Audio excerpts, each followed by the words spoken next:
पंजीरी को भोग मोकू लगा दे।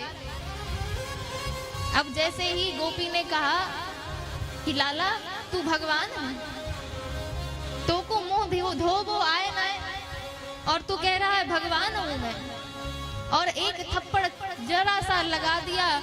ज्यों तिरछी नजर करके तेरे लाला ने देखी और कहा भाभी जी आज तैने नारायण को सबसे बड़ो अपराध कियो है। आज तेरे घर में नारायण आयो और तूने नारायण को इतना बड़ो अपराध कियो, अब देख लेना तो को भोगने पड़ेगा। अब मैया तेरे लाला ने क्या किया?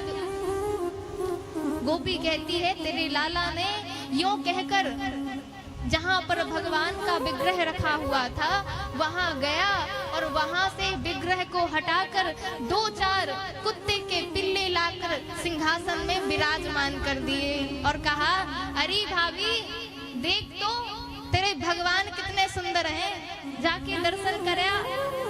अब जैसे ही महाराज ठाकुर जी की बात गोपी सुनती है तो विचार करती है इसने कुछ ना कुछ तो गड़बड़ किया है, इसीलिए यह कह रहा है कि अपने नारायण के दर्शन करिया।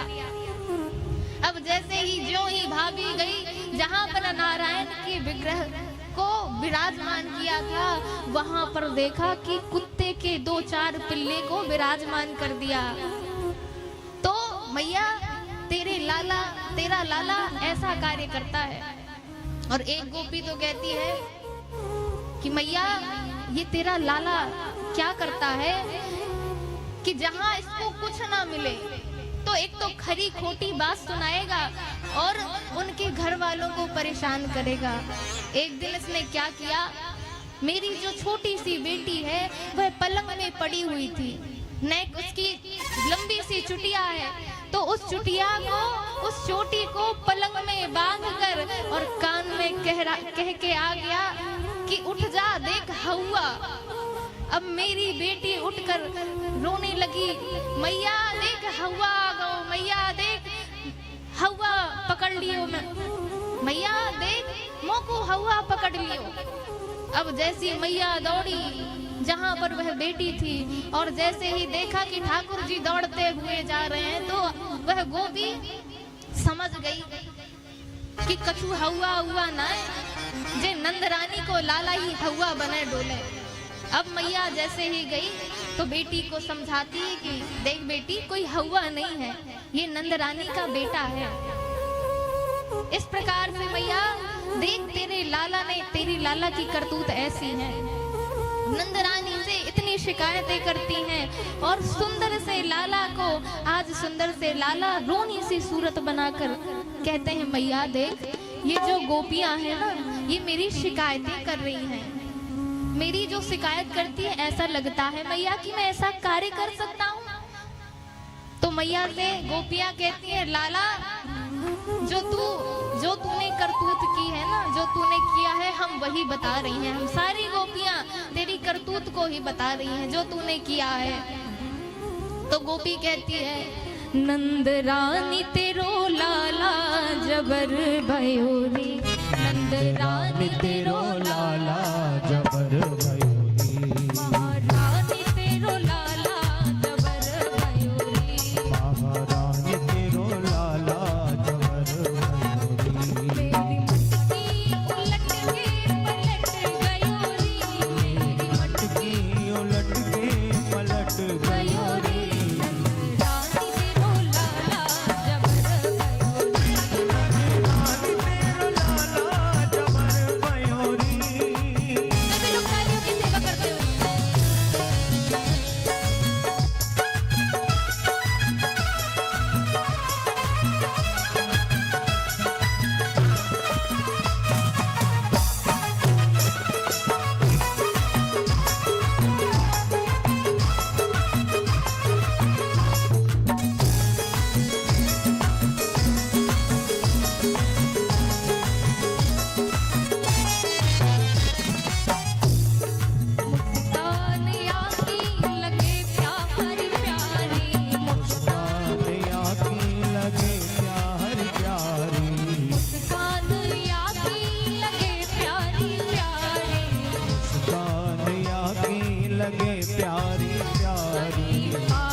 सबरी नर नारी। या की मुरली पे ओ या की मुरली पे जियरा अटक गयो रे।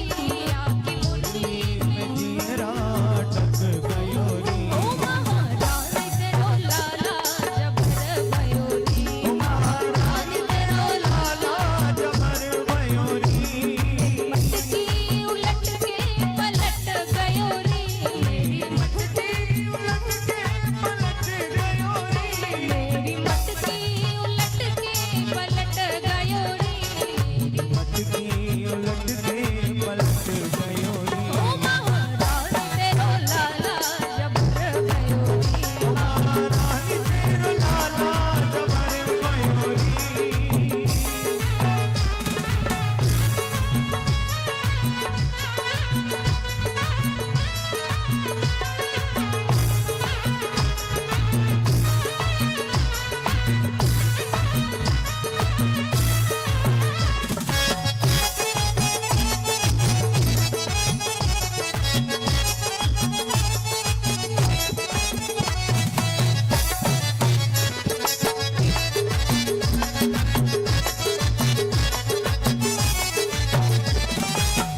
घट पे आके करे जोरा जोरी। पे आके करे जोर जोरी। पागल भैया पे सबरी नर नारी। पागल भैया पे सबरी नर नारी। घट पे आके करे जोरा जोरी। पे आके करे जोर जोरी। चुपके से आके करे चीर चोरी। चुपके से आके करे चीर चोरी। मैया हल्ला मचो तो सटक गयो रे। मैया हल्ला मचो तो सटक गयो रे। ओ महाराज तेरो लाला गजब भयो रे। महाराज तेरो लाला गजब भयो रे।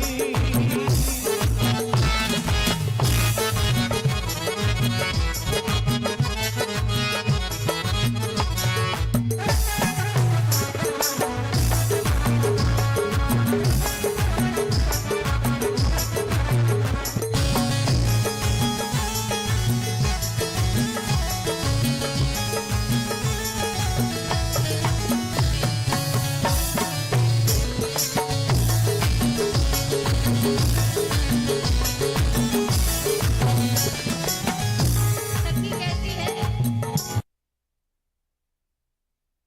मैं तो दुखारी गरीबी की मारी। तुम्हारी गरीबी मारी। तो दुखारी गरीबी की मारी।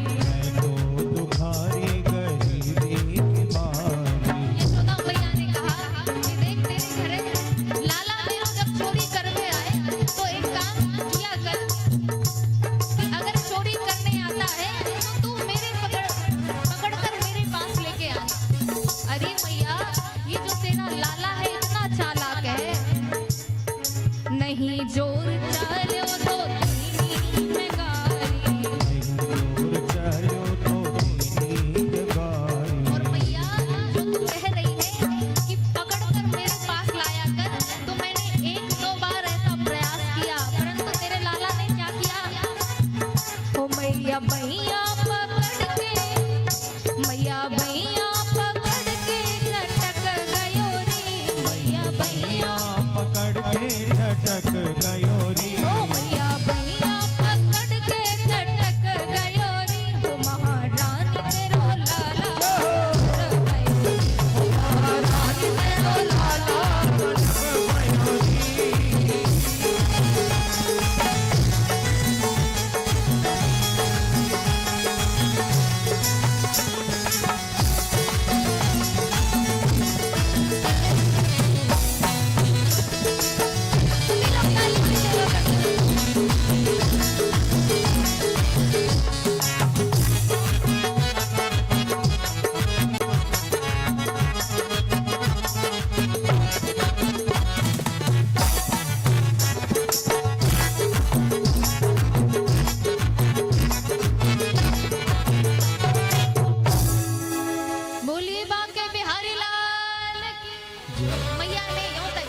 कही कि अरे गोपियों, अगर मेरो लाला माखन चुराने के लिए आता है तो एक काम किया करो कि तुम ना इसको बैठाकर माखन खिला दिया करो। कितना खाएगा, और जितना भी माखन खाएगा ना तो मैं उसके बदले तुम्हें माखन दे दिया करूंगी। अब गोपी ने कहा, मैया देख, तू कह रही है कि जितना लाला खाएगा मैं उतना माखन दे दिया करूंगी, तो खाए वे पीवे की बात ना है मैया। बात यह है कि तेरो लाला चोरी करे, और जब हमने यह प्रयास भी किया कि हम तेरे लाला को माखन परोस कर देती हैं, तो तेरा लाला क्या कहता है हमसे? पता है मैया क्या कहता है? मैया ने बताओ क्या कहता है, बताओ। मैया से अब गोपियां कहती हैं कि मैया, तेरा लाला कहता है कि देख गोपी, मोको भिखमंगा समझिएगा, अगर तोको माखन चाहिए तो मेरे घर में 9 लाख गैया है, तू ही मेरे आके ले जाइयो, मैं भिखमंगा नहीं हूँ। और मैंने कहा तेरे लाला से कि देख लाला, तू इतने बड़े बाप को बेटा है तो चोरी क्यों करे? चोरी नहीं करना चाहिए था, क्यों चोरी करता है? जब तू भिखमंगा नहीं है तो तू चोरी क्यों करता है? तो मुस्कुराकर मैया तेरे लाला ने यूं कही कि देख भाभी जी, चोरी के माल में तो आनंद ही कुछ और है, ऐसा तेरा लाला करता है। मैया ने कही कि देखो गोपियों, जो तुम शिकायतें कर रही हो अभी मैं बिल्कुल नहीं मानूंगी। क्यों नहीं मानूंगी? अगर चोरी करता है तो मेरे लाला का हाथ रंगे हाथ पकड़ कर लाओ, तब मैं मानूंगी कि मेरा लाला चोरी करता है। और सभी गोपियों को डांट फटकार कर मैया ने भगा दिया। और मैया को अब यशोदा मैया समझाती हैं कि लाला देख, चोरी करना अच्छी बात ना है। लाला, तुझे मक्खन खाना है, घी खाना है, दूध खाना है, तो अपने यहाँ तो 9 लाख गैया हैं, इसलिए देख लाला, चोरी करना अच्छी बात नहीं है।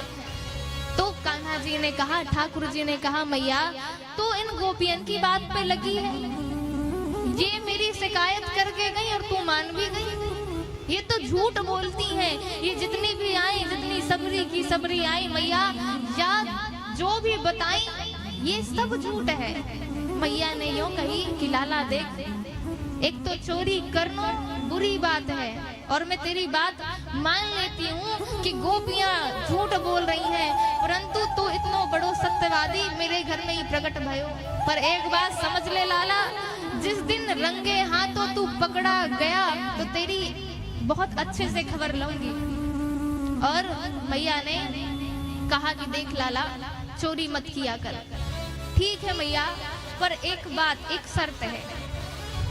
ठाकुर जी ने कहा, मैया मैं चोरी नहीं करूंगा, माखन की चोरी बिल्कुल नहीं करूंगा, परंतु एक शर्त है मेरी। मैया ने पूछा कि कौन सी शर्त है तेरी, बता। तो कान्हा जी कहते हैं, ठाकुर जी कहते हैं कि मेरो ब्याह करा दे मैया, मोको बहू ला दे। मैया ने कही कि बहू ला दे? अबे मुंह धोवो तो तुझे आबो न है, तेरे से मुंह धोना भी नहीं आता, और तूने ये बहू की बात कहाँ से सीख ली? अरे मैया, एक दिन क्या हुआ कि मेरे जो सखा थे श्री दामा ने एक दिन कहा कि देख लाला, तेरी जो मैया, तू भी कितना अब बड़ो हो गए हो अब। अच्छा, तो कन्हैया जी ने पूछा कि श्री दामा, यह तो बता कि बहू का हो गए, ये बहू क्या है? तो मैया ने कहा कि ये सारी बात तुझे सिखाता कौन है? तो सारी बात बताई कि श्री दामा ने मुझे एक दिन कहा कि देख, तेरी मैया वृद्ध हो गई है, तुझे शादी कर लेना चाहिए। अब मैया ने ज्यों ही सुनी कि श्री दामा ने ये बहू की बात बताई, तो मैया कहती है, दारी के ये सिखाए मेरे लाला को। और मैया कहती है, जब लाला ने कही कि मैया ब्याह करा दे, तो मैया कहती है ठीक है, ब्याह तो करा दूंगी, पर ये बता कि तो को कैसी बहू चाहिए, ये तुझे कैसी बहू चाहिए? तो अब लाला कहते हैं, गोरी सी हो ये सुबग छोटी सी, गोरी हो गई अब, और हो कैसी? मैया इतनी हो कि मैं जब गैया चरावे को जाऊं तो जब चाहूं तो मैं उसके दर्शन कर सकूं, उससे बात कर सकूं, और मैं जब चाहूं उसको जेब में डालकर अपने घर आ जाया करूं। इतनी छोटी सी हो। मैया ने यह बात को सुना, मुस्कुराने लगी। अच्छा तो लाला यह बता कि उसकी अलकावली, उसके नेत्र कैसे हो? तो मैया से कहते हैं, सुआ सारी सी नाक, आंख मोटी, और मैया जब वो तुझे देखे तो वह घूंघट डाल ले, सुंदर सी हो।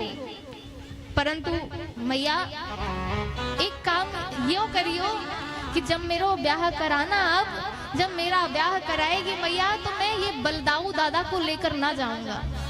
मैया ने पूछा, अरे बलदाऊ दादा को क्यों ना लेकर जाएगा? वो तो तेरा बड़ा भैया है ना, तो क्यों नहीं लेके जाएगा? अरे मैया जब बलदाऊ दादा जाएंगे और मेरा वहां पर ब्याह हो रहा होगा और मेरी बहू जब ही दाऊ दादा को देखेगी तो मुझे नहीं, दाऊ दादा को माला पहना देगी। मैया ने पूछी, क्यों पहना देगी? अरे मैया मैं तो कारो करूटो हूँ, मैं तो काला हूँ, और दाऊ दादा देखो कितने चीकने गोरे गोरे हैं, तो मेरी बहू है ना आकर्षित होकर दाऊ दादा को माला पहना देगी। इसलिए मैया मैं दाऊ दादा को लेके ना जाऊंगा, मैं सबन को लेके जाऊंगा, गाय को, बछड़े को, सभी को लेके जाऊंगा, पर दाऊ दादा को लेके नहीं जाऊंगा। अब शादी करने के लिए, विवाह करने के लिए जिद पे अड़ गए। मैया ने कहा, ठीक है हम तुम्हारा विवाह करा देंगे, पर अभी तो सो जाओ। मैया लोरी गा के सुनाती है, परंतु आज कृष्ण कन्हैया लाल मान ही नहीं रहे हैं। कहते हैं कि जब तक तू मेरो ब्याह ना कराएगी तब तक मैं सोऊंगा नहीं। अब माता ने कहा, देख कन्हैया अभी तू सो जा, कल तेरो ब्याह करा देंगी। परंतु अब कान्हा जी मान ही नहीं रहे, ठाकुर जी मान ही नहीं रहे हैं। तो कहते, माँ कहती है कि देख लाला, अब धरनी पर लाला लौट जाते हैं। कहते हैं कि मैया मैं वचन देता हूँ कि अगर तू मेरा ब्याह नहीं कराएगी तो मैं सारे नगर में, गोकुल में ढिंढोरा पिटवा दूंगा कि तू मेरी माँ नहीं है, केवल नंद बाबा ही मेरे पिताजी हैं।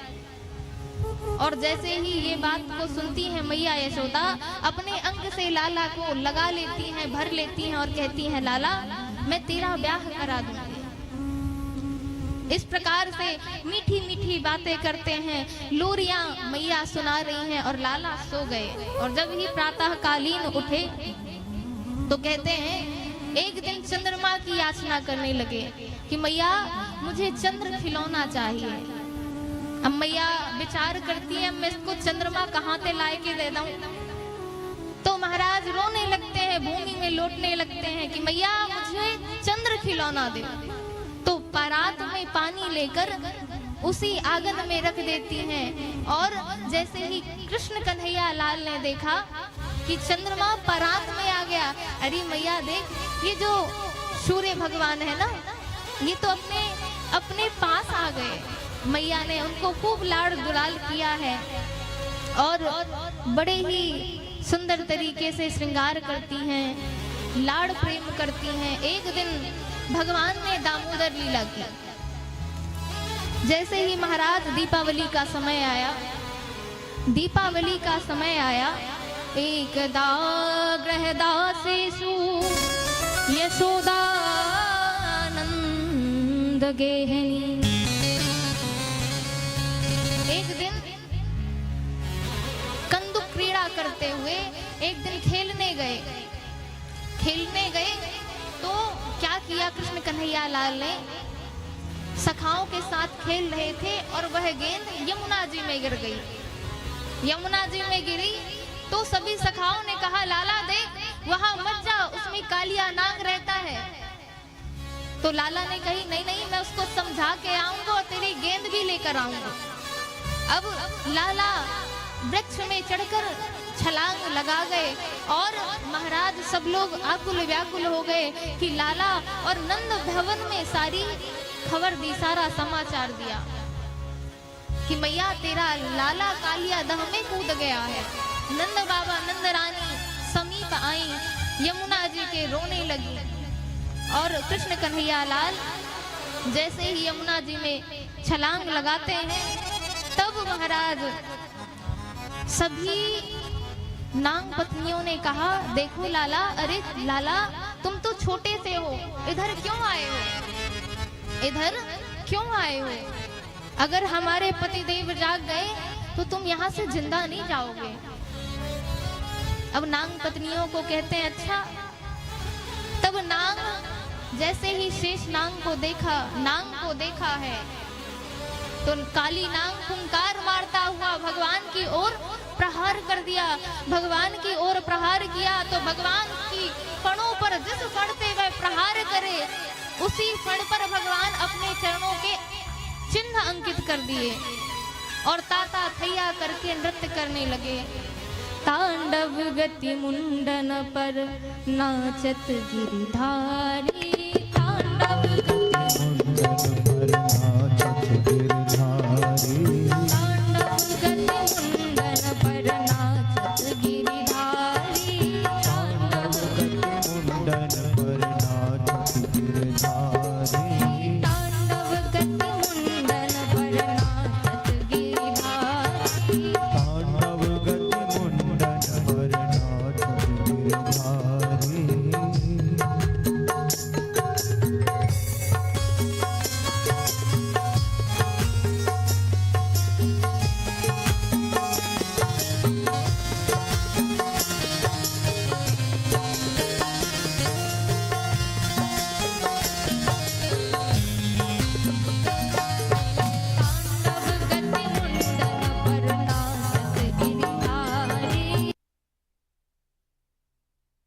नाचत गिरधारी।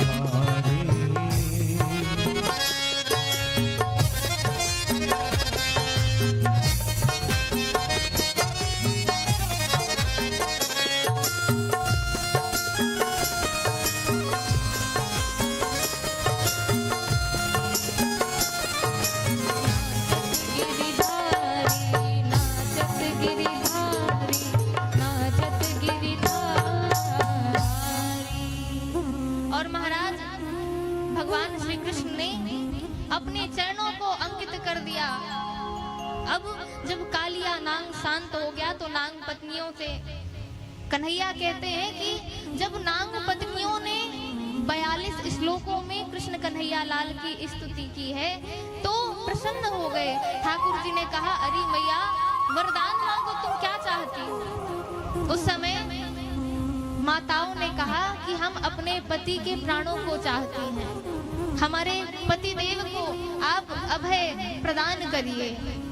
भगवान ने अभय प्रदान किया, परंतु अब नाग कालिया नाग ने कहा, सरकार यह तो बताइए कि मेरी गलती क्या है, मैंने क्या गलती की है कि आपने मुझे दंड दिया?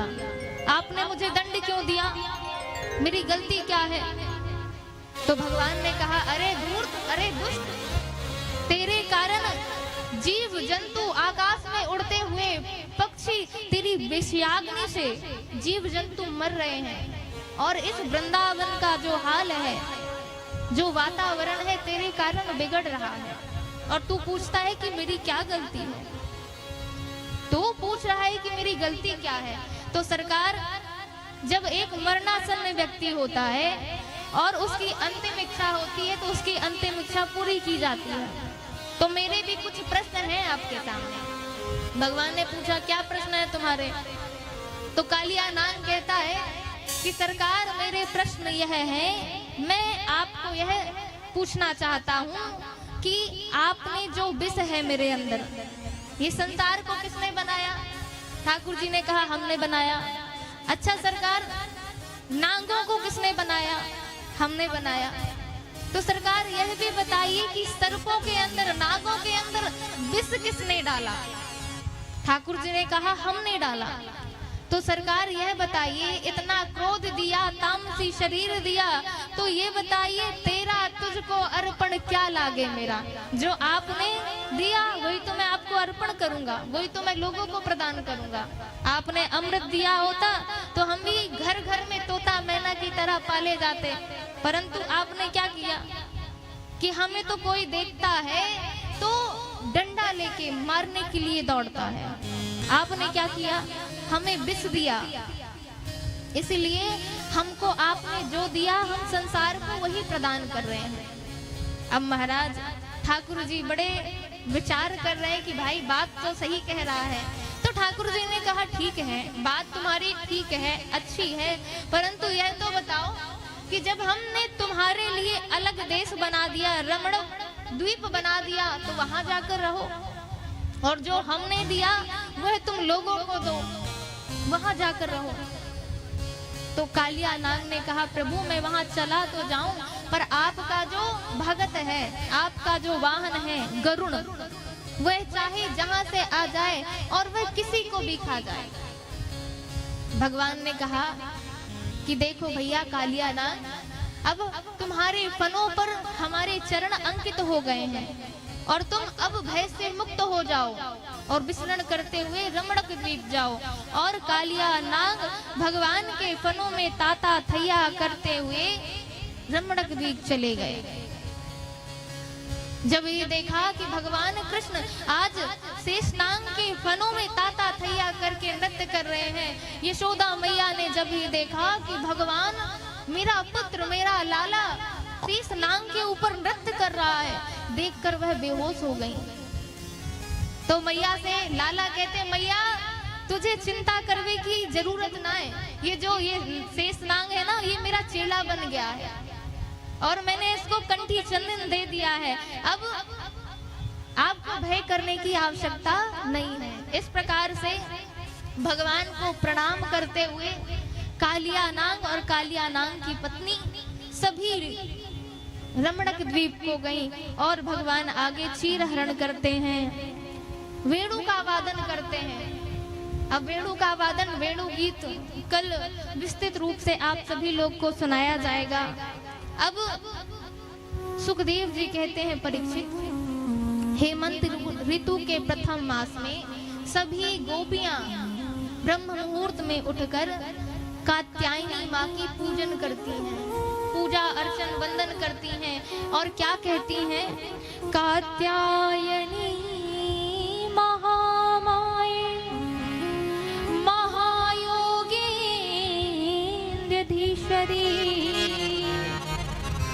नंद गोपपति देवी पतिं मे कुरुते नमः। कात्यायनी माँ की पूजा करते हुए मांगती हैं कि हे कात्यायनी मैया, जो हमारा लाला है हमें पति रूप में प्राप्त हो, उसका जो प्रेम है वह हमें मिले, और सभी भगवान को पति रूप में पाना चाहती हैं। आगे भगवान गोवर्धन लीला करते हैं,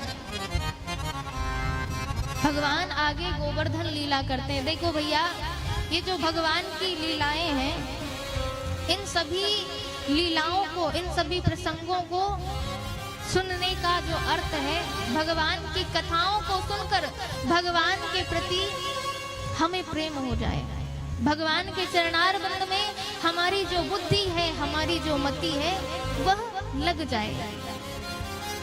परंतु होता क्या है, कभी हम हनुमान जी के मंदिर जाते हैं, क्या लेके जाते हैं, अपने मनोरथों को लेके जाते हैं, अपनी कामनाओं को लेकर जाते हैं, परंतु जब वह कामना पूर्ण नहीं होती तो कहाँ जाते हैं, शंकर जी के मंदिर जाते हैं, भगवानी को बदल देते हैं, बस उनकी कामना पूर्ण होना चाहिए। और भोलेनाथ ने भी कामना पूर्ण नहीं की तो कहाँ जाएंगे, गणेश जी के मंदिर जाएंगे। अब उन्होंने भी नहीं की तो हम भगवानों को भी अपने मनोरथों के अनुसार बदलते रहते हैं। एक बार की बात है, एक भगवान का भगत था। उस भगत ने एक दिन विचार किया कि मैं भगवान पर भरोसा करता हूँ और भगवान मुझ पर हमेशा सदैव नित्य निरंतर कृपा करते हैं। तो एक दिन क्या हुआ कि गांव में बाढ़ आ गई, बाढ़ आई। अब वह बेचारा एक वृक्ष के ऊपर चढ़ गया। अब सभी ने देखा और कहा कि भैया देखो बाढ़ आ गई है, अब गांव से निकल जाना ही उचित है, वृक्ष में चढ़ने की जरूरत नहीं है। परंतु उसने कहा नहीं नहीं, मुझे तो भगवान पर पूरा भरोसा है कि भगवान मेरी रक्षा करेंगे। क्या करेंगे? भगवान मेरी रक्षा करेंगे और मुझे किसी से ये बाढ़ आए, तूफान आए, जल वर्षा हो, मुझे कोई भय नहीं है। क्यों? क्योंकि भगवान मेरी रक्षा करेंगे। अब भैया सबने समझाया बुझाया, पर जब वह नहीं माना तो सब चले गए छोड़कर। और ऐसा आंधी तूफान बाढ़ आ गई कि वह डूबकर मर गया। और जब डूबकर मरा तो महाराज यमदेव आए। यमदेव से अब वह व्यक्ति कहता है कि आप मुझे नरक तब ले जाना, अभी तो मैं जाऊंगा नहीं। यमराज ने पूछा क्यों नहीं जाओगे? बोले अभी नहीं जाने वाला हूँ, मैं भगवान का भगत हूँ और भगवान ने मेरे साथ घोर अन्याय किया है। आज मेरे साथ घोर अन्याय किया है और जब तक मैं भगवान से मिल ना लूंगा तब तक मैं यमपुरी को नहीं जाऊंगा। अब यमपुरी को नहीं जा रहा तो यमराज ने सोचा, विचार किया कि बड़ा विचित्र आदमी है, अब ये भगवान से क्या पूछना चाह रहा है, ये तो मुझे भी नहीं बता रहा। चलो भैया, तो यमदूतों से कहा कि जाओ इसे भगवान से मिला दो। अब नारायण के पास पहुंचा तो कहा अच्छा अब पता चला कि मैं कितने बार पुकार रहा था, कन्हैया बचा लो, माधव बचा लो, पर तुम तो यहाँ लुगाई से अपने पैर दबाए रहे। अब गांव का था वह, तो क्या कहता है वह व्यक्ति कि तुम तो अपनी लुगाई से यहाँ पैर दबाए रहे हो, तो हमारी कहाँ से याद आ जाएगी। अब पता चला कैसे भगवान होते हैं। रे राम राम राम, भगवान की शरण नहीं लेनी चाहिए। और खूब खरी खोटी सुना दिया भगवान को। भगवान ने कहा तुमने तो सुना दिया, अब हमारी भी सुन लो कुछ। नहीं, हमारी भी सुन लो। तो अब भगवान ने कहा देखो भैया, तुम कह रहे हो कि तुमने मुझे पुकारा तो मैं आ ही रहा था, परंतु जब तुम पुकार रहे थे ना और जब मैं उठा, जब मैं खड़ा हुआ तो तुमने राम जी को पुकारना शुरू कर दिया। अब मैंने सोचा जब राम जी को पुकारना शुरू कर दिया तो राम जी भी बचाएंगे।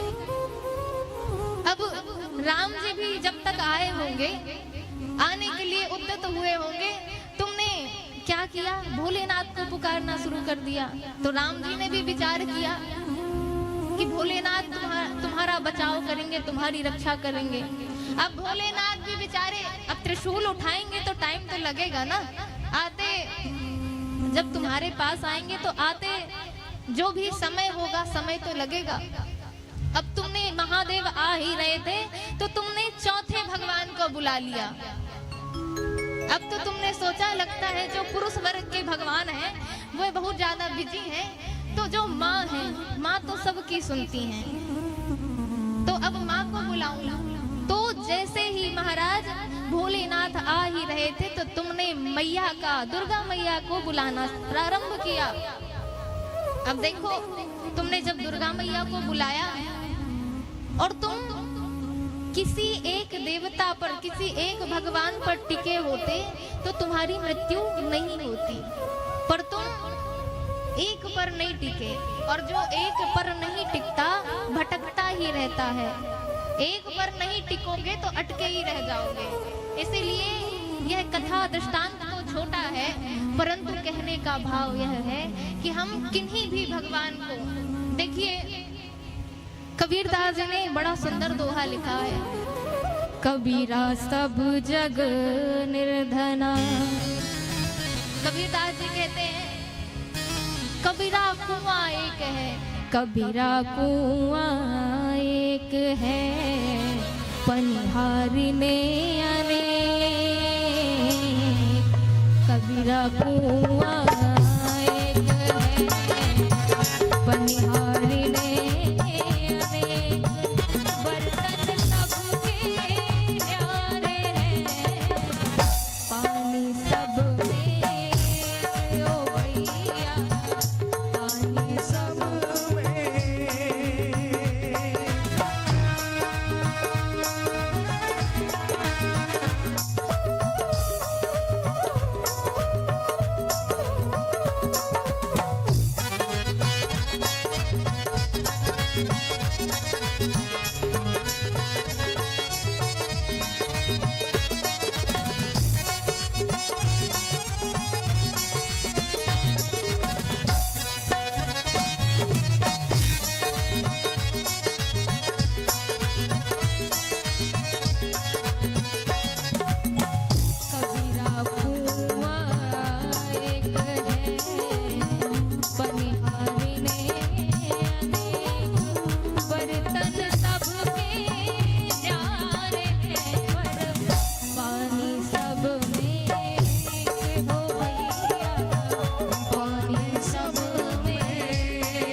पनिहारी ने अनेक, बर्तन सबके न्यारे हैं पर पानी सब में एक। इसी प्रकार जो जीव है ना, भगवान के कितने अवतार हुए।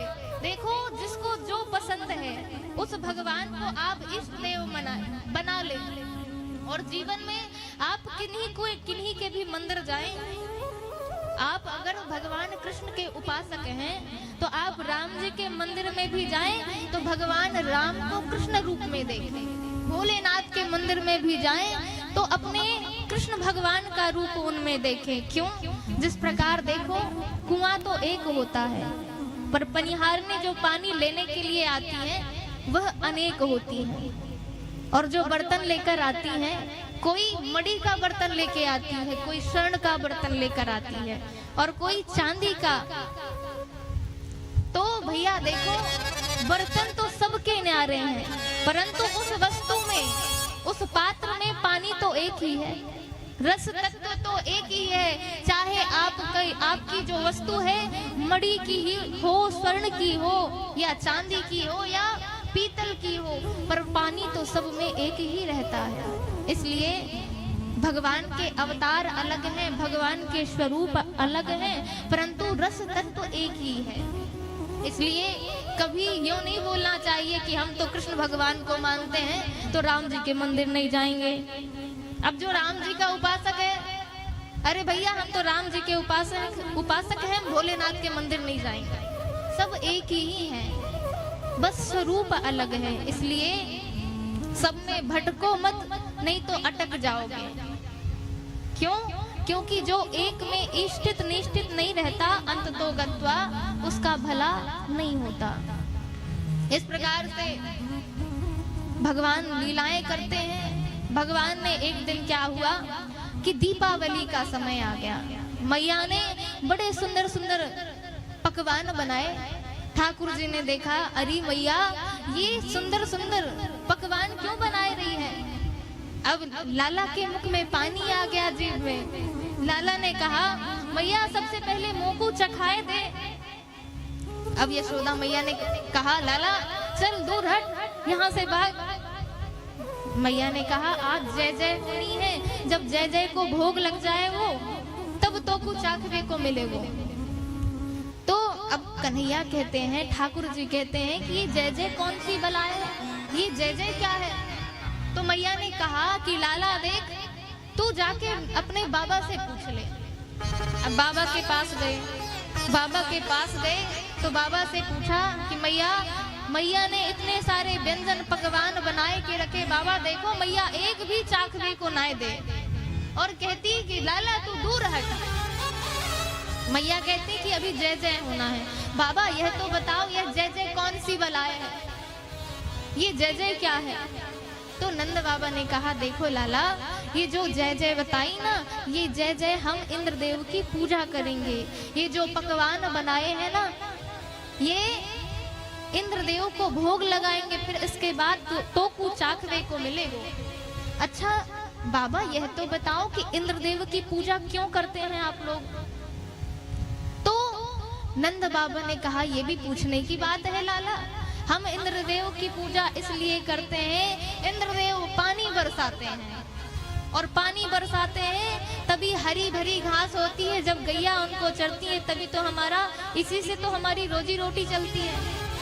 जब गैया दूध देती है, दूध से ही सारा कार्यभार व्यापार चलता है।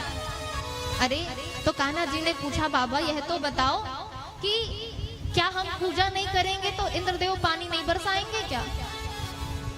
अब नंद बाबा ने कहा, नहीं बरसाएंगे। तो बाबा ये बताओ कि आधे लोग इंद्रदेव की पूजा करें और आधे लोग ना करें, तो क्या इंद्रदेव आधे में पानी बरसाएगा? तो अब नंद बाबा ने जैसे ही कन्हैया की इस बात को श्रवण किया तो नंद बाबा बहुत झटके से रह गए और कहा, देख तू है तो बड़ो छोटो सो, पर ना जाने कहां कहां से तेरे पास ये प्रश्न आ जावे, और तेरे प्रश्नों को जो सुने महाराज उसकी तो खोपड़ी ही चक्कर में पड़ जाए।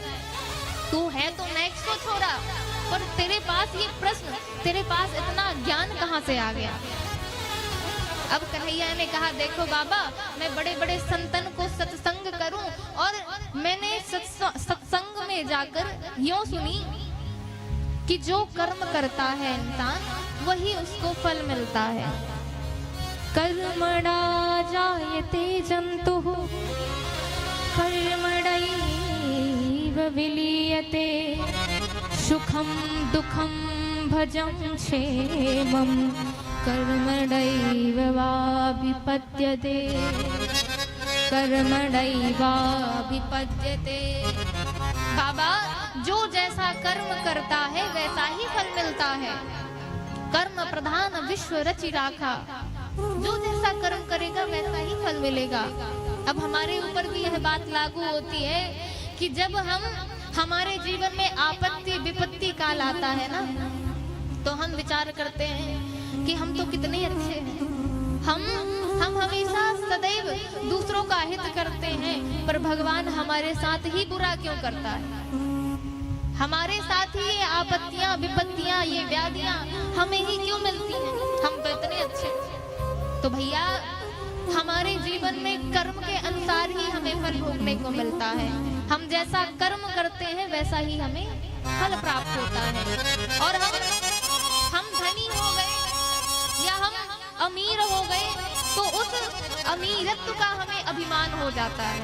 इसलिए हम अमीर हो, गरीब हो, धनवान ना हो, हर समय एक रस में रहना चाहिए, अभिमान नहीं करना चाहिए। तो बड़ा सुंदर भाव है, मत कर तू अभिमान, मत कर तू अभिमान, झूठी तेरी शान रे, मत कर तू अभिमान, मत कर तू अभिमान, मत कर तू, मत कर तू अभिमान रे बंदे, झूठी तेरी शान रे, मत कर तू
नंद बाबा पूछते हैं कि लाला तू ये बता कि अब तू चाहता क्या है, कहना क्या चाहता है? तो बाबा से अब ठाकुर जी कहते हैं कि मैं चाहता हूँ कि आपने इंद्रदेव की पूजा बहुत दिनों तक की। देखिए, जो हमारी गैया है ना, हमारी गैया गोवर्धन में गौचारण करती हैं, और हमें गोवर्धन की पूजा करना चाहिए, क्योंकि रोजी रोटी तो गायों से ही चल रही है, भरण पोषण भी गोवर्धन से ही हो रहा है, तो हमें गोवर्धन की ही पूजा करना चाहिए। तो अब नंद बाबा ने सबको आदेश दिया कि सुंदर सुंदर पकवान बनवाए, और सब गोवर्धन की तलहटी पर पहुंच गए। अब महाराज गोवर्धन की तलहटी पर पहुंचे तो सभी ने कहा कि लाला ये बता कि तेरो भगवान कहाँ है। तो लाला ने कही, अरे ये जो 7 कोस को गोवर्धन है तुम्हें दिखे नहीं, यही तो मेरो भगवान है। अब गोवर्धन भगवान की पूजा करने लगे। पहले गोवर्धन भगवान को भगवान कृष्ण ने कहा कि पहले इनको स्नान कराओ। अब महाराज सभी गोपी ग्वाल यमुना जी में कलश को भर भर के, जल को भर भर के अब गोवर्धन को स्नान कराने लगे। 1000 कलश से स्नान कराया, परंतु अब गोपी ग्वाल क्या कहते हैं, देख लाला, हमने 1000 कलशों से तेरे देवता को नहलाए दियो, पर इसकी तो मूंछों तक गीली ना है भाई। ये शालिग्राम भगवान तो है नहीं कि इनको 100 ग्राम पानी में इनका स्नान हो जाएगा। हमने इनको 1000 कलश पानी से स्नान करा दिया, पर तेरे देवता की देखो मूंछों तक गीली ना है भाई। अब भगवान कहते हैं, ठाकुर जी कहते हैं कि कोई बात नहीं, आप सभी लोग अपनी आंखों को बंद कीजिए। और सभी लोगों ने आंखें बंद की। भगवान ने मानसी गंगा को प्रकट कर दिया। बोलिए गंगा मैया की जय। आज मानसी गंगा प्रकट हो गई और भगवान कृष्ण ने, ठाकुर जी ने बड़े सुंदर तरीके से गोवर्धन की पूजा कराई। और अब जो पकवान बनाए हुए थे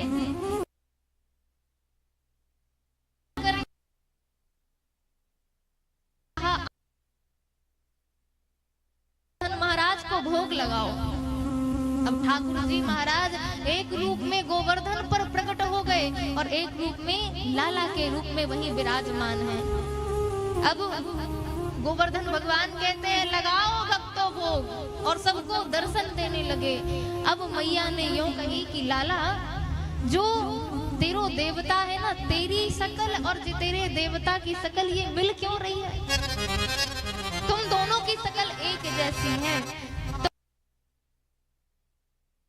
तो मैया, ये जो ना, ये गोवर्धन महाराज है, जो मेरा देवता है, उसकी शकल मुझसे मिलती है। तो हम और मेरा देवता, मैं और मेरा देवता एक गैया का दूध पीते हैं, इसीलिए हम एक जैसे हैं। किसी प्रकार से मैया को समझाया, पर जब ही गोवर्धन भगवान ने सबको दर्शन दिए, भोग लगाया, सभी ने कहा, देख तो भैया, अपनों कन्हैया कितने अच्छे हैं। हमारा जो कनुआ है, हमारा जो लाला है, वह हम इंद्र की पूजा करते थे और कब से करते चले आ रहे हैं। हम इंद्र की, देवराज इंद्र की पूजा कब से करते चले आ रहे हैं, पर देखो हम वृद्ध हो गए। पर फिर भी दारी के ने हमें एक झलक तक ना दिखाई। परंतु देखो हमारे कनुआ गोवर्धन महाराज की पूजा कराई और गोवर्धन महाराज प्रकट हो गए। बताओ, खवाए हुए पियाए हुए से प्रसन्न हो गए। अब सभी लोग आनंद उत्सव मनाने लगे। अब महाराज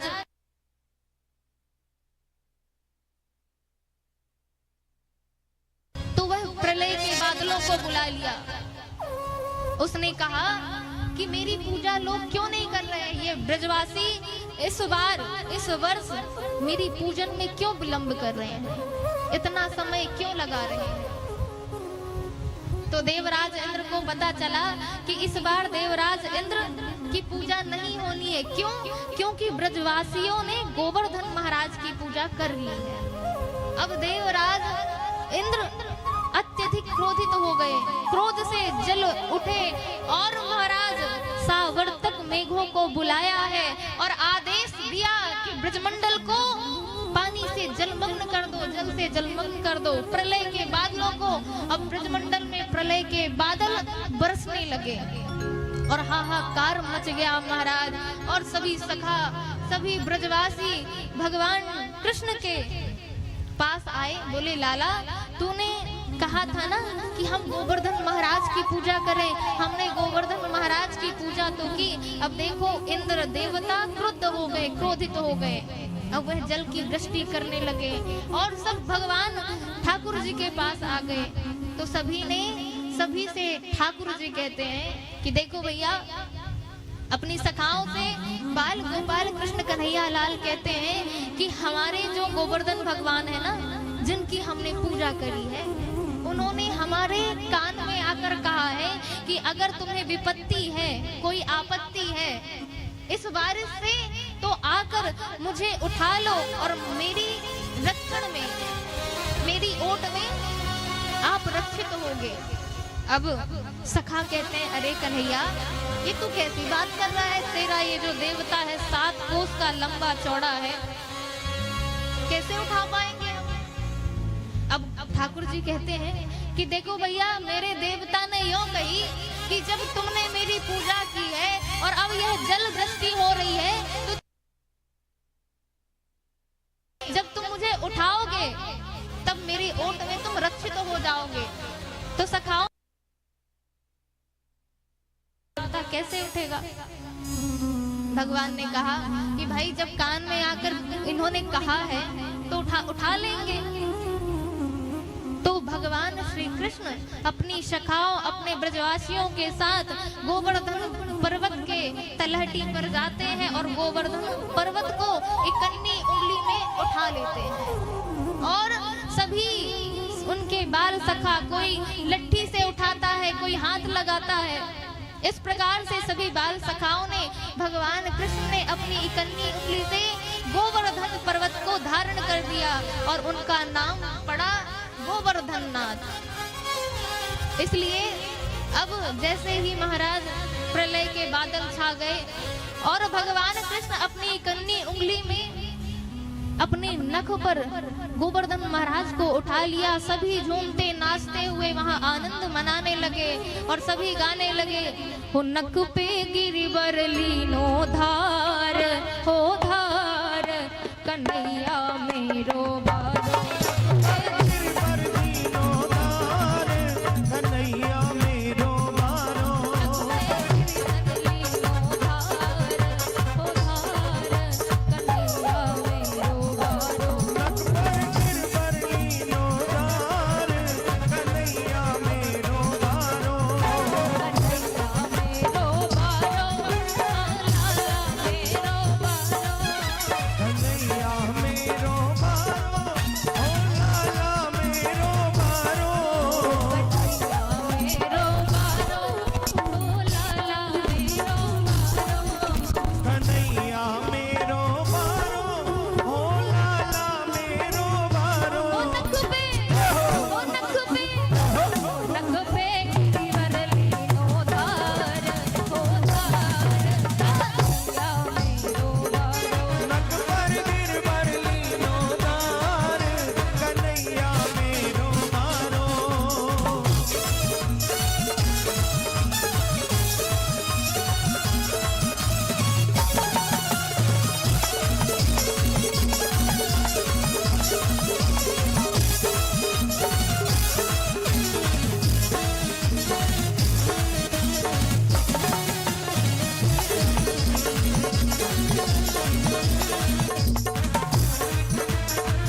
को लंबे लंबे हाथ उठाने हैं और तालियों की सेवा करनी है।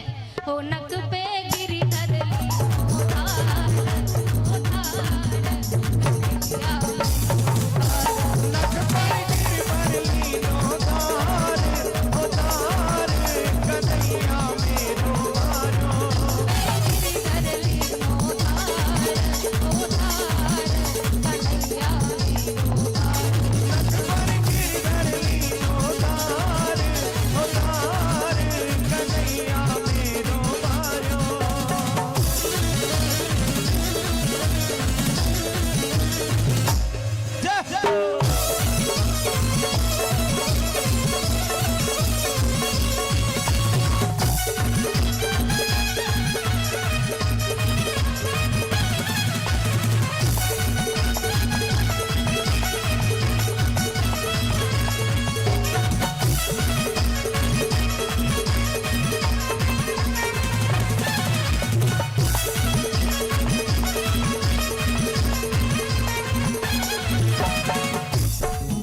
कन्हैया मेरो वारो।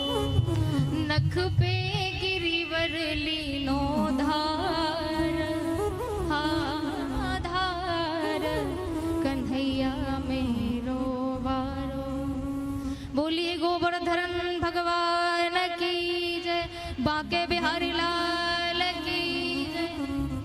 बड़े हर्ष का विषय है कि इस दिव्य दरबार में हम सभी के बीच बदेरा थाने के थाना प्रभारी उपस्थित हुए हैं।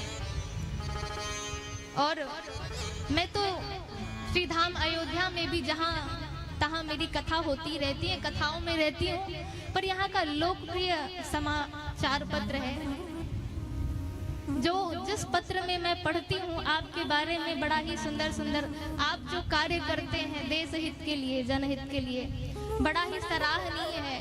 क्योंकि लोग पद में प्रतिष्ठित होने के बाद अपनी ईमानदारी, अपने कर्तव्यों को भूल जाते हैं। तो विराट वसुंधरा में इस जब पत्र में पढ़ती हूँ आपके कारों के बारे में, तो महाराज मुझे बड़ी प्रसन्नता होती है। और हम आप सभी के बीच ऐसे सत्यनिष्ठ, ईमानदार और सत्यता की विशाल मूर्ति आप सभी के समक्ष प्रस्तुत हुई है, आए हैं, पधारे हैं। जोरदार करताल ध्वनियों से इनका अभिनंदन करें, स्वागत करें। और मैं व्यासपीठ से आशीर्वाद देती हूँ, साधुवाद देती हूँ कि भैया का मन भगवान के चरणार बिंद में सदैव लगा रहे। देश हित, जनहित सब में तो लगा ही है, परंतु हमारे ठाकुर जी के चरणार बिंद में इनकी मति, गति, चित्त लगी रहे और ऐसे ही कार्य करते रहे जनहित के लिए, देश हित के लिए। क्योंकि सबसे बड़ा धर्म है देश की रक्षा करना। और एक बार आप लोग पुनः इनके लिए तालियां बजाएं कि ऐसे सत्यनिष्ठ आप सभी के बीच में उपस्थित हुए। तो आइए कथा को आगे बढ़ाते हुए, अब महाराज देवराज इंद्र ने इतना प्रलय किया, इतना जल वृष्टि की कि हाहाकार मच गया, परंतु भगवान बोले वृंदावन बिहारी लाल की जय। आप सभी माताएं बहनें जो भी भगवान हरिनारायण गोवर्धन जी का पूजन करना चाहती हैं वह शांतिपूर्ण खड़े होकर के आकर पूजन करती जाएंगे और यथाउचित अपने स्थान पर विराजित हो जाएंगे। पूजन की थाली और लोटा पात्र वहीं रखिए पंडित जी। बोले वृंदावन बिहारी लाल की जय। अब महाराज देवराज इंद्र को जब पता चला कि गोवर्धन की पूजा सारे वृंदावन वासियों ने किया, प्रलय की वृष्टि होने लगी। महाराज सभी ने हाहाकार मच गया। पर जब कृष्ण कन्हैया ने गोवर्धन धारण किया अपने इकन्नी उंगली पर, नख पर, तो सभी लोग झूमते, नाचते, गाते हैं। पर जब जल की वृष्टि हुई, प्रलय मचा दिया गया देवराज इंद्र द्वारा, पर किसी को कोई फर्क नहीं पड़ता था। क्यों? क्योंकि वह माधव के संरक्षण में थे। इसीलिए सब झूमते, नाचते हुए, गाते बजाते हुए भगवान के मुखारविंद का दर्शन करते हुए झूम नाच रहे हैं। अब देवराज इंद्र समझ गया कि मैंने ये बहुत बड़ा अपराध कर दिया है। आज मैंने इनको कहा कि ये ग्वाला हैं, इनको साधारण माना, पर यह तो साक्षात ब्रह्म है। ब्रह्म ने ही अवतार लिया है। इस धरा भूमि में धर्म की स्थापना करने के लिए भगवान ही इस ब्रजमंडल में प्रकट हुए हैं। भगवान ही आकर इस ब्रजमंडल में खेल रहे हैं, खा रहे हैं, कूद रहे हैं। यह ब्रह्म है। और गैया मैया को आगे करके आज देवराज इंद्र भगवान के समक्ष आए हैं। भगवान के समक्ष आकर अनेक प्रकार से याचना विनती की है, क्षमा मांगा है। परंतु देवराज इंद्र ने सबसे पहले माधव की प्यारी गैया मैया को आगे किया, तो उस बछड़े को, उस गाय को खिलाने लगे भगवान। क्योंकि इंद्र जानता है कि भगवान को सबसे प्रिय गैया मैया ही है। अब इंद्र ने जब प्रार्थना की, क्षमा याचना की, तो भगवान ने क्षमा कर दिया। आगे एक बार की बात है कि भगवान जैसे ही गोवर्धन भगवान की सभी ने पूजा की, सभी झूमते नाचते हुए कहते हैं कि हम कैसे पूजा करें। हो मैं तो गोवर्धन खे जाऊं मोरे वीर, ना माने मेरो मनवा। मैं तो गोवर्धन के जाओ मेरे वीर, नए माने मेरो मनवा। मैं तो गोवर्धन के जाऊं मोरे वीर, नए माने मेरो मनवा। गोवर्धन के जाओ मेरे वीर, नए माने मेरो मनवा। हो नए माने मेरो मनवा, हो नए माने मेरो मनवा। माने मेरो मनवा, नए माने मेरो मनवा। मैं तो गोवर्धन के जाऊं मोरे वीर, नए माने मेरो मनवा। गोवर्धन के जाओ मेरे वीर, नए माने मेरो मनवा।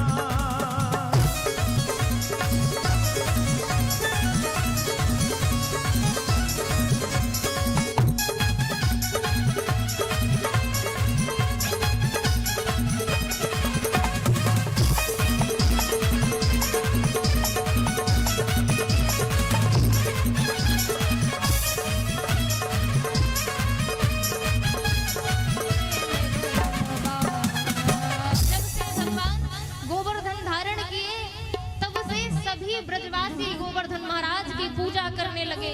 एक बार की बात है, नंद बाबा ने एकादशी का व्रत रखा।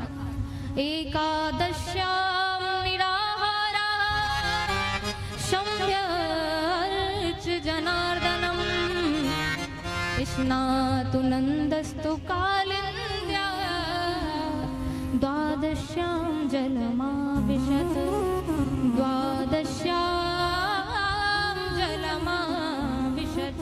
एक बार नंद महाराज जी ने एकादशी का व्रत रखा और रात्रि की बेला हुई। रात्रि की बेला में विश्राम कर ही रहे थे, उनकी अचानक से निद्रा खुल गई।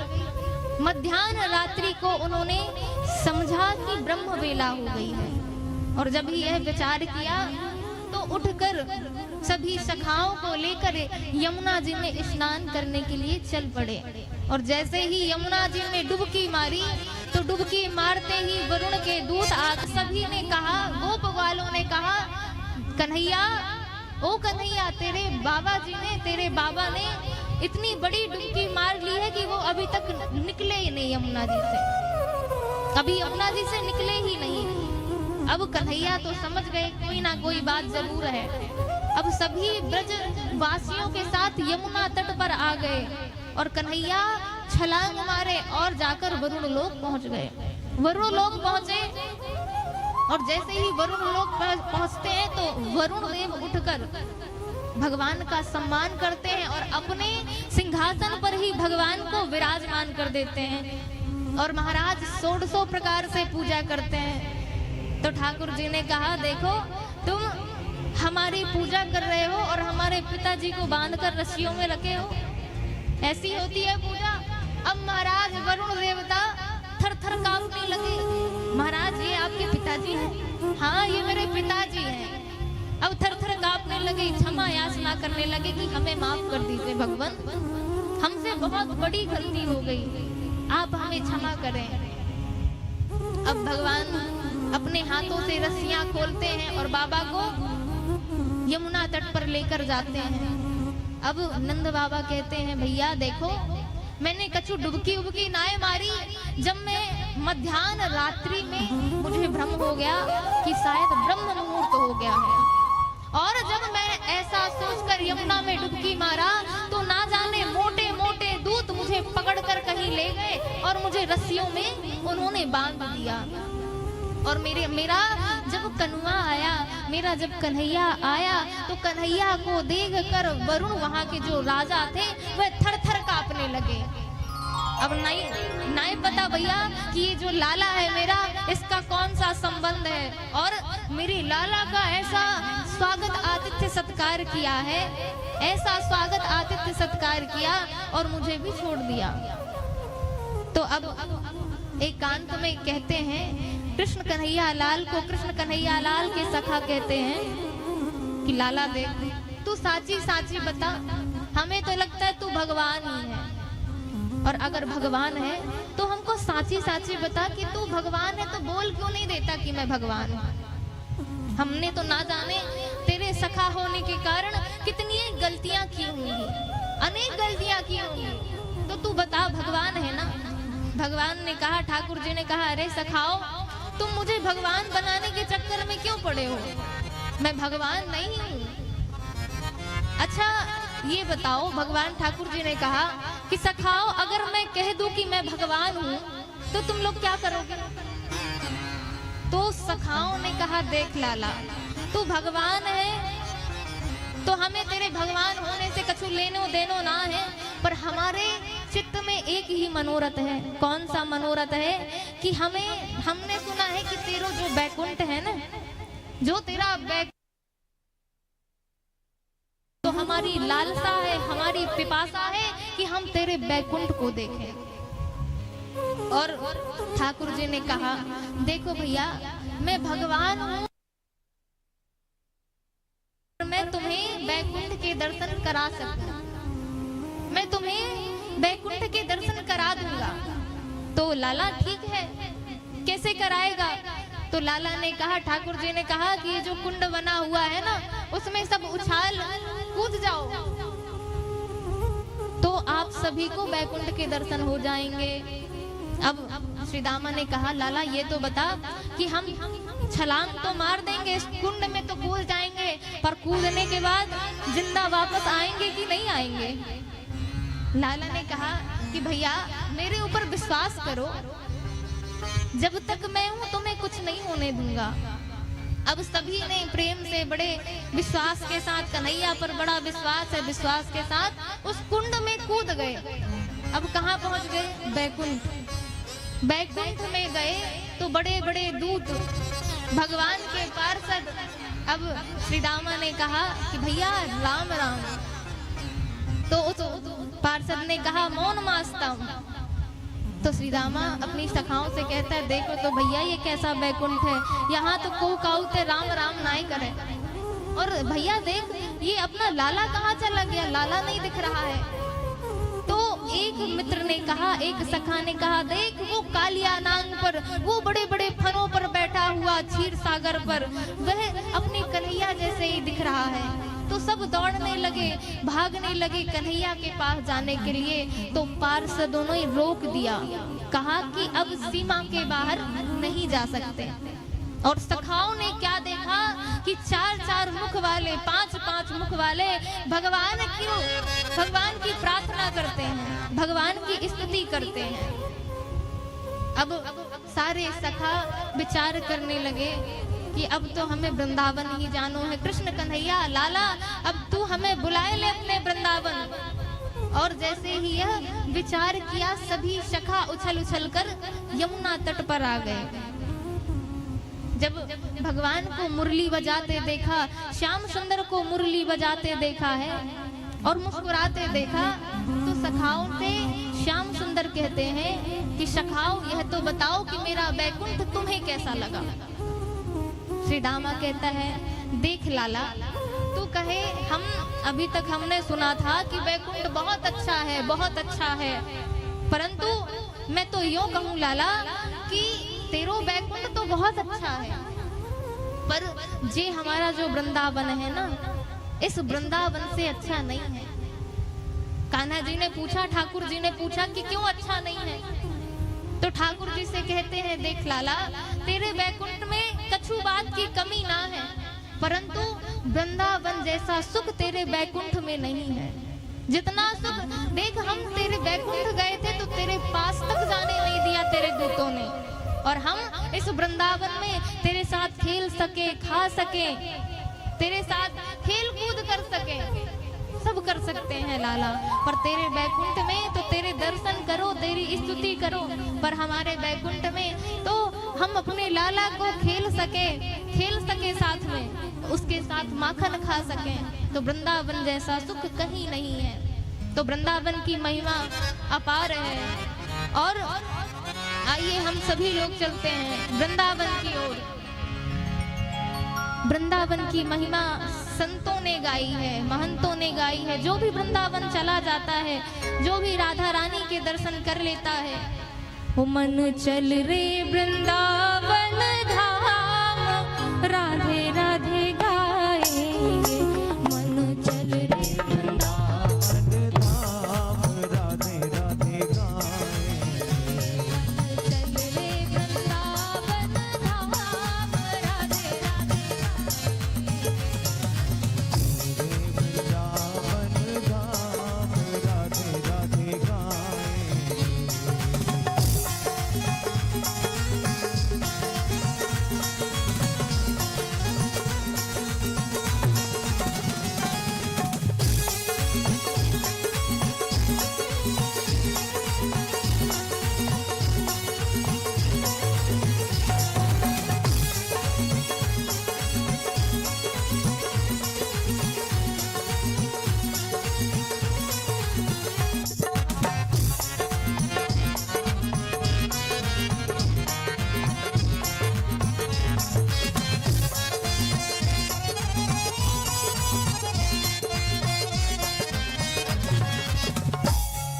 राधे राधे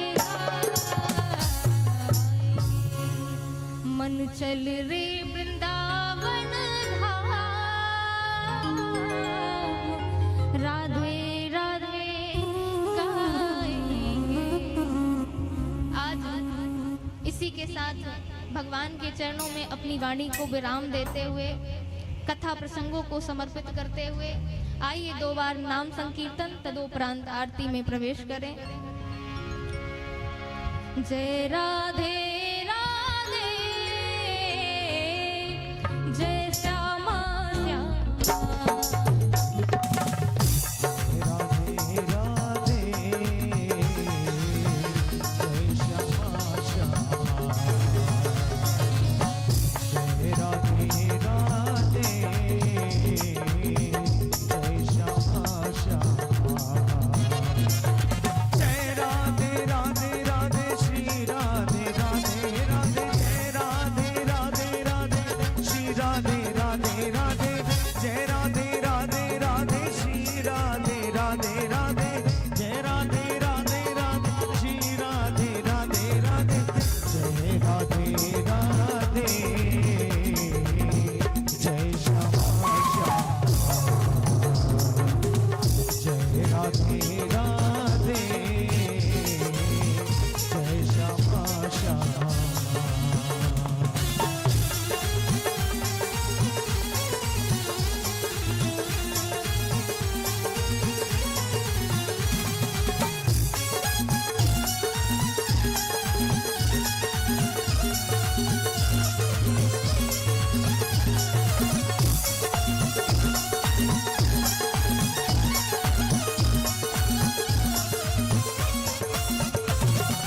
और सभी लोग एक बार जरा हाथों को उठाएंगे और साथ में दोहराएंगे, जय राधे राधे, जय श्यामा श्यामा, जय राधे।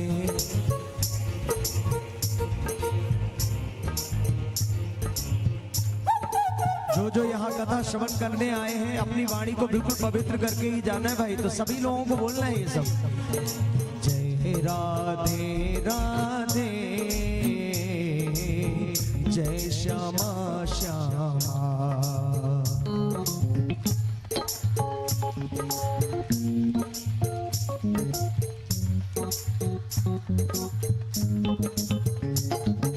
जय राधे राधे राधे श्री राधे राधे राधे जय राधे राधे राधे श्री राधे राधे राधे जय राधे राधे राधे श्री राधे राधे राधे जय राधे राधे राधे श्री राधे राधे राधे जय राधे राधे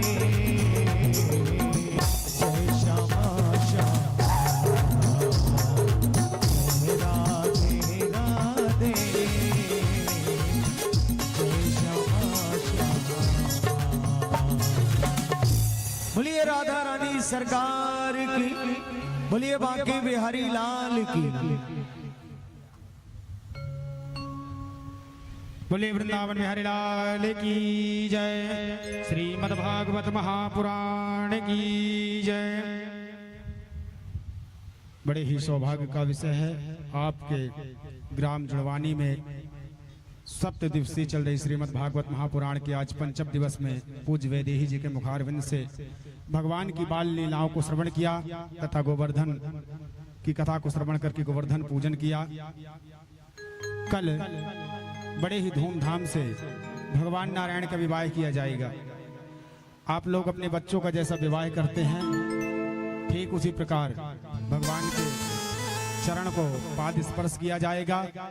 समस्त माताएं बहनें अपने घर से फुल तैयार होकर के आएंगी, जैसे बाराती आते हैं, घराती बाराती दोनों सजे रहते हैं, उसी भाव के साथ में सभी लोग पधार करके कल भगवान का विवाह संपन्न करेंगे। आइए हम सब मिलकर भगवान नारायण की आरती करें। बोले वृंदावन बिहारी लाल की जय। हरि ओम ओम इदागुं हविहि प्रजाननं मे अस्तु दशवीरगुं सर्वगणगुं स्वस्तये आत्मसने प्रजासने पशुसने लोकसन्नभयसने अग्निं प्रजां बहुलां मे करोत्वन्नं पयोरेतु असमासुधता। बोले वृंदावन बिहारी लाल की आरती कुंज बिहारी की गिरबर कृष्ण मुरारी की। आरती कुंज बिहारी की गिरधर कृष्ण मुरारी की। आरती कुंज बिहारी की गिरधर कृष्ण मुरारी की।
गगन सम अंग कांति काले राधिका चमक रही आली। राधिका चमक रही आली।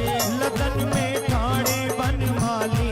लगन में ठाणे बनमाली। भ्रमर सी कस्तूरी सब श्यामा प्यारी की गिरधर कृष्ण मुरारी की। आरती कुंज बिहारी की गिरधर कृष्ण मुरारी की।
रेणु चमक रही उज्ज्वल नजरें बाज रही वृंदावन वेणु बाज रही वृंदावन वेणु चौन किसी गोप ग्वाल देनु चौन किसी गोप ग्वाल देनु हसत नद मते चांदनी चले कटत भव पते देर सुनती नगारी गिरधर कृष्ण मुरारी की आरती कुंज बिहारी की गिरधर कृष्ण मुरारी की आरती कुंज बिहारी की गिरधर कृष्ण मुरारी की आरती कुंज बिहारी की गिरधर कृष्ण मुरारी की कर्पूर गौरम करुणावतारम संसार सारम पुष्पे हारम सदा वसंतम हृदयारविंद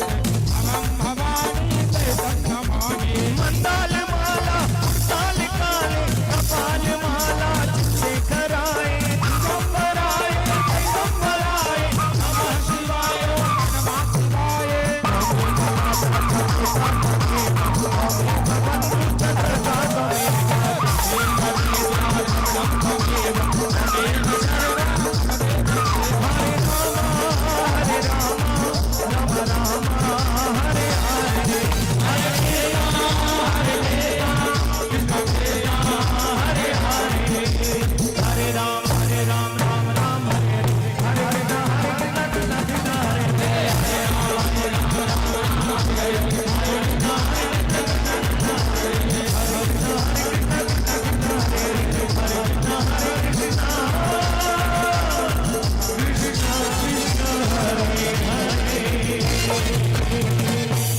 बोले वृंदावन बिहारी लाल की जय। यज्ञ नारायण भगवान की जय। हरि ओम जलेन शीतले कर्णादेवाधिवंदनम मा पुष्पविवंदनम मा स्वात्माभिवंदनम मा हस्तो प्रक्षालनं प्रसीकेशाय नमापनातो पुण्डरीकांक्षापनातो हस्ते क्षतं पुष्पं कृत्वा प्रार्थनापूर्वकं मन्त्रपुष्पाञ्जलिः। हरि ओम ओम जगनेन जगमाया जन्ता देवास्तानि धर्माणि प्रथमान्यः षण्णः देहनाकं महिमान्यः सजन्द्र जत्र पूर्वे साध्याः शान्तिदेवाः। हरि ओम एकदन्ताय विद्महे वक्रतुण्डाय धीमहि तन्नो श्रीदन्तिः प्रचोदयात्। हरि ओम गणेऽम्बिकायै विद्महे कर्मसिद्ध्यै च धीमहि तन्नो श्रीगौरिः प्रचोदयात्। हरि ओम तत्पुरुषाय विद्महे महादेवाय धीमहि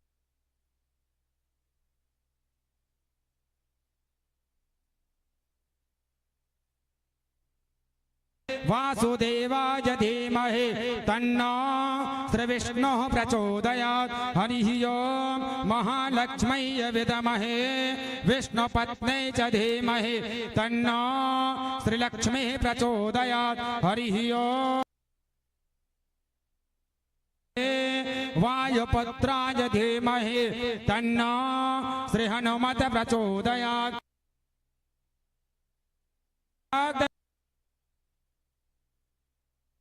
रसाले पुष्पै विलव प्रवाय तुलसी दल मंजरे भी त्वां पूजयामि जगदीश्वर पुष्पाणि यथा कालोद्भवानि गृहाणा परमेश्वरो सुमन सुगंधित सुमान लय सुमन सुगंधि अपार पुष्पांजलि अर्पण करूं बाल कृष्ण करो स्वीकार। सांगाया सपरवारा सायुधा सप्तकाया प्रार्थना पूर्वकम पुराण पुरुषोत्तमाय नमः बालकृष्णाय नमः गोवर्धनाय नमः मंत्र पुष्पांजलि समर्पयामि। बोले वृंदावन में हरिलाल की श्रीमद् भागवत महापुराण की सीतारामचंद्र भगवान की राधा कृष्ण भगवान की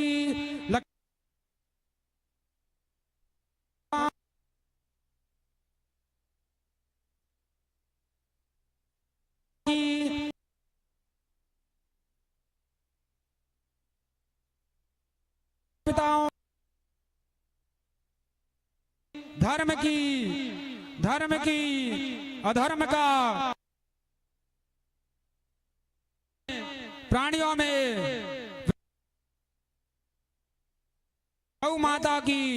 गौ माता की सत्य सनातन